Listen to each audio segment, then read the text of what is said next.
నా దేశంలో ఉగ్రవాద కార్యకలాపాలకు పాల్పడేవాడిని నేనే శిక్షిస్తాను, నీ దేశానికి ఇవ్వనంటోంది ఇటలీ ఇజ్రాయెల్తో. ఇజ్రాయెల్లో అరాచకాలకు చేసినోడు ఒకడు, ఒక ముగ్గురు ఇటలీకి వచ్చారు. ఇటలీలో అదే అక్కడి నుంచి నడుపుతున్నారు కథ. ఇజ్రాయెల్ ఇటలీకి సమాచారం ఇచ్చింది, వాళ్ళ ముగ్గురిని పట్టుకుంది Italy.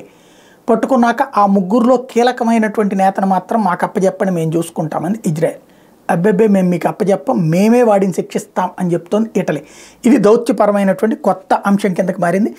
Italy has refused to extradite A Palestinian men to Israel over fear of inhuman treatment. An Italian appeals court decided to not extradite the suspected militant, saying the man risked cruel, inhuman or degrading treatment.